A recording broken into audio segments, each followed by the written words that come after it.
morning of August 10, 2010, Lancaster City officials accompanied LA County Sheriff deputies as well as state and federal officials as they successfully arrested more than 40 people, described as key members of the Antelope Valley's largest gang.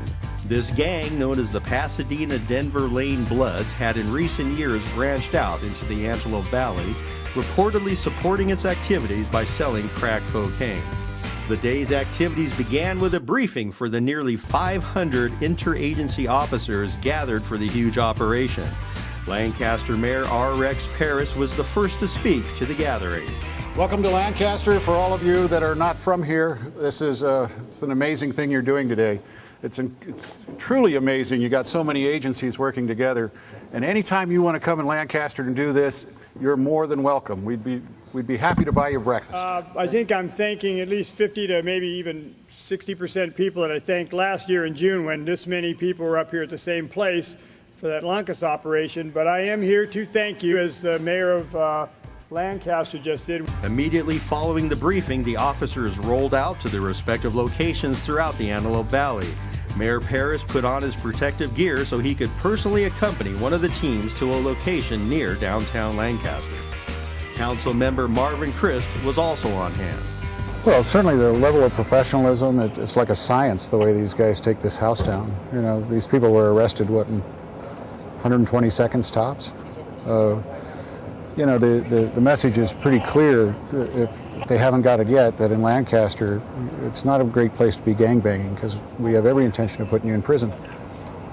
It's not a great place to break any crime as far as we're concerned. The city of Lancaster is going to put you in jail, period. At yet another Lancaster location, SWAT team members used a winch in order to remove a thick steel security door to gain entry. The steel door took out a brick wall and an adjacent truck before finally coming to arrest. Having gained entry, officers utilized canines to help locate evidence. According to officials, the multiple arrests included possession of rock cocaine for sale, possession of marijuana for sale, possession of ecstasy for sale, and conspiracy.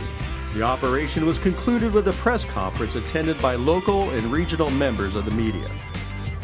Hi, I am Neil Tyler. I'm a division chief for the LA County Sheriff's Department. I'm assigned to Field Operations Region 1, which is the stations of the Sheriff's Department in the northern part of the county, so I work with Lancaster and Palmdale and the rest of the AV. And today we've witnessed a very special achievement in the Antelope Valley. A violent criminal street gang has been very significantly impacted by a large multi-agency group of law enforcement professionals here. Now, historically, law enforcement has sometimes shied away from identifying by name gangs that are involved in criminal activity on the theory that it can feed their ego or exacerbate the problems they sometimes create, that they always create. But in this case, due to the scale of the achievement up here, I will say that these deputies and officers have severely impaired the membership and the operations of a gang called the Pasadena-Denver Lane Bloods in the Antelope Valley in particular. And with me are representatives back here of the various agencies involved in a one-year-long investigation that resulted in what we've seen here happen today, impairing this gang's predatory activities. So I'd like to introduce some people now, including U.S. Drug Enforcement Agency Associate Special Agent in Charge, Brian Gray. We have from U.S. Immigrations and Customs Enforcement, Steve Lovett, Assistant Special Agent in Charge. We have from the California Department of Corrections and Rehabilitations, Maria Franco, Chief Deputy of Parole Operations. We also have Los Angeles County Probation Department, Walter Mann, Director of Special Operations. We have LA County Department of Children's and Family Services Supervising Children's Social Worker, Xiomara Flores Olguin, right here. We have the Honorable Rex Parris, Mayor of the City of Lancaster, two Lancaster City Council people, Sherry Marquez and Marv Christ.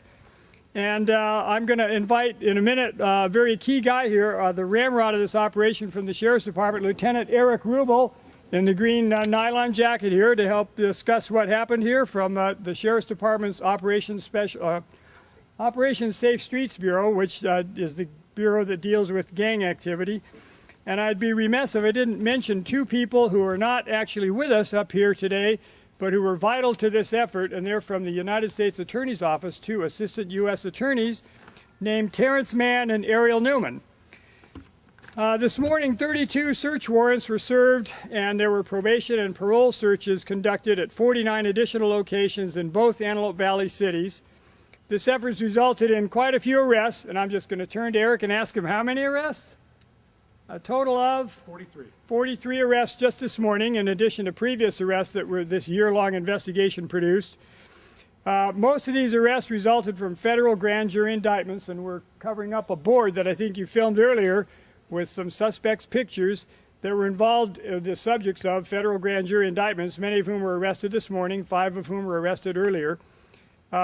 These arrestees are people who have involved themselves in violent street gang activities and supported by lucrative drug activities for many years.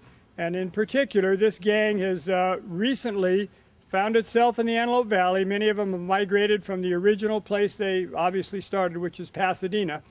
And I'm proud to introduce Lieutenant Eric Rubel, who, as I said, ramrodded this multi-agency effort. He's a representative of the Sheriff's Department. He has more detail on the specifics of this morning's operation. So, Eric, help me out. Hey, good afternoon. For many of us, the operation started this morning at 4 a.m. And the investigation, as the chief referred to, started approximately a year ago.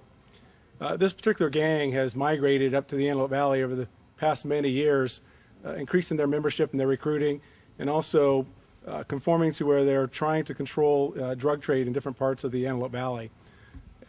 Our mission here was to impact this particular gang, its infrastructure, and to eliminate their activity within the Antelope Valley. They're involved in various crimes, as most gangs are, and this particular gang, though, started in the 80s down in the Lenox area and the Pasadena area, again migrating north. But the activities they're involved in include drug sales, violent crimes, conspiracy to commit crimes, as well as the sales of narcotics. Last year, approximately a year ago, in July of 2009, they targeted their violence towards a deputy sheriff in the city of Palmdale, as many know. So this also drew our focus to them and initiated this investigation. Now, throughout the investigation, we use a lot of different techniques. Monitoring telephone conversations, as well as static and mobile surveillance of the membership. And through that, we were able to learn what activities are in, identify different individuals. Now, as you saw on the board earlier, there was 22 pictures up there of individuals that have been indicted. There's actually 23 indictments through the AUSA, or excuse me, the Assistant U.S. Attorney's Office. Of those 23 indictments, 5 are already in custody. So what we've done today is we looked for the remaining individuals that are not in custody, as well as looked at associates through state search warrants. So the deputy sheriffs that work Operation Safe Streets Bureau, they were instrumental in forging ahead in this investigation, being somewhat of the lead as well, and authoring a search warrant for 17 locations that were approved through the state side. Now, without getting too complicated and give a Reader's Digest version, today the operation resulted in 43 arrests. Now, some of the arrests included possession of rock cocaine for sales, also marijuana for sales, ecstasy for sales, and conspiracy. In addition to that, we conducted parole and probation searches in addition to the 32 search warrants. So we roughly looked at 80 locations that were searched in the Antelope Valley belonging to individuals that are either a member or associate member of the Pasadena Denver Lane Bloods. Currently, we have 8 parole violation arrests from those parole searches. Also seized today was over $11,000 in cash, approximately 7 ounces of rock cocaine, and 2 guns that were in possession of the gang members.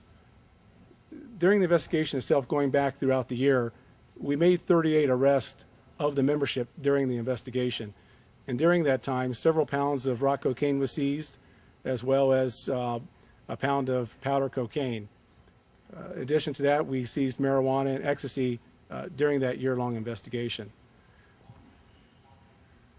Also, during the search of some of the locations, we or not us particularly, but Department of Children's Services rescued 4 children from the homes that were deemed unfit for minor children. And that's one of the reasons we partner up with the organizations that we do, so we have an overall effect and impact. Now, at this time, I think I gave a good summary of the investigation itself and the events that led up to today. I'd like to open it up for questions, unless Chief Tyler has anything. Before we do the questions, which we'll be honored to answer as many of as we can, I'd like to introduce the mayor of the city of Lancaster, who has a couple of statements he'd like to make. So, Rex, thank you very much. Good morning. Thank you for coming. You know, the viciousness of this gang cannot be understated. They actually targeted and shot one of our police officers. There is nothing more vicious than that. If they were willing to shoot a deputy, they're willing to shoot any of us. It wasn't too long ago in this community where hardworking families were afraid to live here. Now, 2.5 years later, I can honestly say the gangs are afraid to live here. And they should be afraid to live here because our #1 priority is to eradicate them from our community. We don't want to rehabilitate them. We don't want to work with them. We don't want to be friends with them. We want to crush them and eradicate them from this community. And that's what happens when all law enforcement comes together. And this was like a military operation. You know, the professionals that engaged in this, it was apparent because nobody got hurt. I mean, think of the overwhelming force you have to encounter or use in order to prevent anyone from being hurt. And these houses were taken down in minutes. It was just bang, bang, bang, and they were gone. The people in them were gone. And that's what we're going to continue to do. And the message to the gang members is there's a lot better places you should be living than here, because the only thing we want to do is hurt you. Thank you.